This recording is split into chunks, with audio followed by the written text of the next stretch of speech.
Merhaba, ben uzman psikolog Beyhan Budak. Psikoloji TV YouTube kanalına hoş geldiniz. Bugün sizlerle stresin hayatımızdaki yeri ve stresle nasıl başa çıkabiliriz konularını konuşacağız.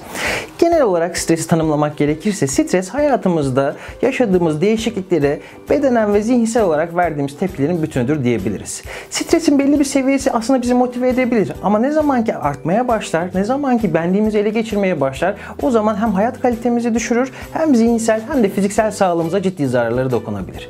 Peki stresle nasıl başa çıkabiliriz?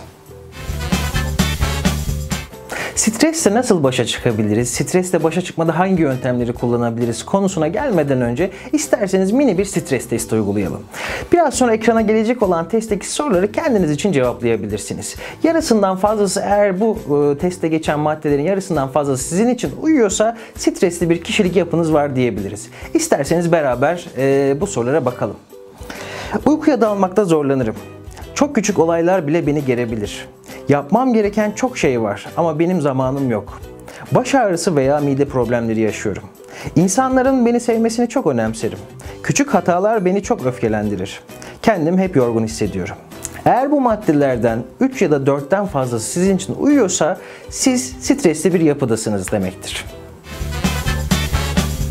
Evet, testimizi de cevapladık ve sonuçları kendimize değerlendirmiş olduk. Peki stresli bir yapınız var.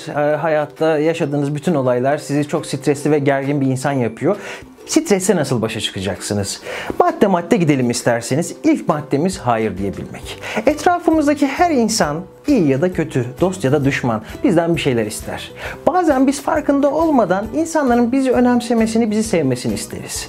Ve insanlar bizden gerekçesi olsun ya da gerçekten ihtiyacı olsun ya da olmasın, bizden bir şeyler isterken biz sadece içimizdeki bu insanlara iyi görünme, şirin görünme ihtiyacımızdan dolayı hayır diyebilmekte zorlanırız. İlk başta evet, insanlar bizim hakkımızda belki güzel şeyler de söyleyebilirler. Ama ne zaman ki bir bakarız ki içimizden, kendi sermayemizden, kendi özümüzden vermek zorunda kalmışız. Etrafımızdaki birçok insana hayır diyemediğimiz için kendi hayatımızdan fedakarlıklar yapmak zorunda kalmışız. Araştırmalar gösteriyor ki etrafındaki insanların isteklerine hayır diyemeyen, dur diyemeyen, etrafındaki insanlarla arasına sınır çekemeyen insanlar çok daha fazla stres yaşıyorlar. Eğer siz de hayır diyemeyen bir insansanız ilk başta hayır demeyi öğrenmemiz gerekiyor. Stresin nedenlerinden bir tanesi de mükemmelliyetçilik. Eğer ki mükemmelliyetçi bir insansanız hayatınızdaki her şeyin mükemmel olmasını isteyebilirsiniz.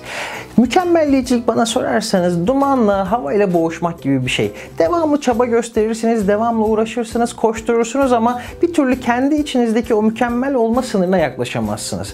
Durmadan koşturmanıza rağmen kendinizi hep gergin, stresli ve mutsuz hissedebilirsiniz. Mükemmelliyetçi insanlar hayatlarında hata yapmaktan korkarlar.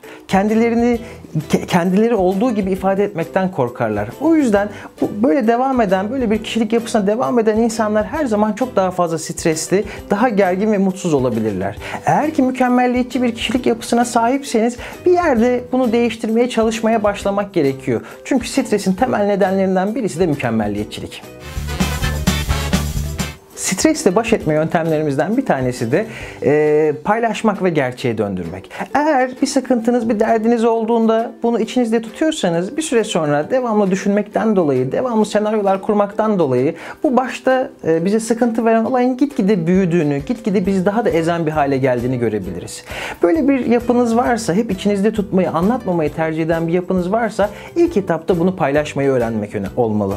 Paylaşmak şöyle bir önemi var burada. Paylaştığımız zaman etrafımızdaki insanların derdimizi bizim derdimize bakmalarını görebiliriz. Bu ne demek? Mesela biz kendi içimizde büyüttük, kocaman yaptık. Arkadaşımıza anlatıyoruz, sevdiğimiz birisine anlatıyoruz. O da diyecek ki ya bende de aynısı var. Ve bakacağız aslında içimizde o büyüttüğümüz problem herkeste olabilen, herkesin hayatına girebilen ve çözümü olabilen bir problem. O yüzden eğer içinizde tutuyorsanız sevdiğiniz, değer verdiğiniz birisine bu sıkıntınızı anlatmanızı öneririm. Hadi bunu da yapamıyorsunuz. İlk etapta belki kendi kendinize bir mektup bile yazabilirsiniz. Bu bile yeterli olabilir. Sizin arka bahçeniz var mı? Şimdi ne alaka diyeceksiniz? Stresle ilgili bir video izliyorsunuz ve psikolog size arka bahçeniz var mı diye soruyor. Aslında yeni tekniğimizin, stresle başa çıkma tekniğimizin ismi arka bahçe tekniği. Hepimizin bir ön bahçesi var, ön hayatı var. Herkesin bizden beklediği roller var. Babasınız, annesiniz, çalışansınız, öğrencisiniz. Peki sadece kendiniz olabildiğiniz, kendi kendinize vakit geçirebildiğiniz bir arka bahçeniz, kendi kendinize oyun oynayabildiğiniz, içinizdeki çocuğu ortaya çıkartabildiğiniz bir arka bahçeniz var mı? Çoğu zaman çocuklukla beraber böyle alanlarımız vardır. Ama ne zaman ki yetişkinliğe geçeriz, iş hayatı, aile hayatı derken bir bakmışız ki gerçekten kendimizi ihmal etmeye başlamışız. Arka bahçesi olmayan, kendine zaman ayırmayan insanlar ve bakıyoruz ki depresyona, strese, gerginliğe çok daha meyilli.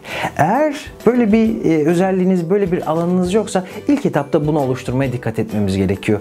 Kendimize ait bir hobi olabilir, bir tatil olabilir ama bunu düzenli yapmak, yılda bir sefer tatile çıkmak buna kesinlikle yetmez. Her hafta, belki her akşam bir 5 dakika, bir 10 dakika dahi kendimize ayırabileceğimiz bir alanımız olursa strese ne kadar iyi geldiğini görebileceksiniz. Gelelim son tekniğimize. En kötüsü ne? Tekniğimizin ismi. Bir olay yaşadık, başımıza can sıkıcı bir olay geldi. İşinizde bir arkadaşınızla beraber bir sorun yaşadınız ve bu sorun ileride ciddi anlamda sıkıntılara neden olabilir. Şimdi zihnimiz şu şekilde çalışıyor. Kendi kendimize düşünmeye başlarız. Aman Allah'ım, onunla ben sorun yaşadım, mahvoldum, bittim, kötü oldum.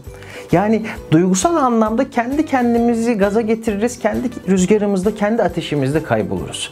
Ama böyle durumda kendimizi şöyle bir sanki bir televizyondan izliyormuş gibi, dışarıdan izliyormuş gibi elimizde kumanda var. Bir durduralım bakalım. Dışarıdan bakıyoruz kendimize ve şunu sormamız çok önemli. En kötü ne olabilir? O duygusal buhran, o duygusal rüzgarın arasından kendimizi çektiğimiz zaman sakin bir şekilde düşünelim. En kötü ihtimal nedir? Eğer bunu çoğu zaman çok stresli, çok gergin olduğumuz anlarda kendimize sorabilir ve gerçekten en kötü ihtimali düşünebilirsek şunun farkına varabiliriz. Ya en kötü ihtimal bile aslında o kadar sıkıntılı değil. Ama insan zihni felaketleştirme, cehennemleştirme zihninde öyle bir eğilimi var. O yüzden biraz o duygusallıktan çıkıp kendimizi durdurup bu şekilde bakabilirsek birazcık strese faydalı olacağını düşünüyorum. Stresle ilgili verebileceğimiz öneriler bu şekilde. Eğer bu videoyu beğendiyseniz videonun altından beğen butonuna tıklayabilir. Kanalımıza abone olarak yeni videolardan ilk siz haberdar olabilirsiniz. Teşekkür ederim.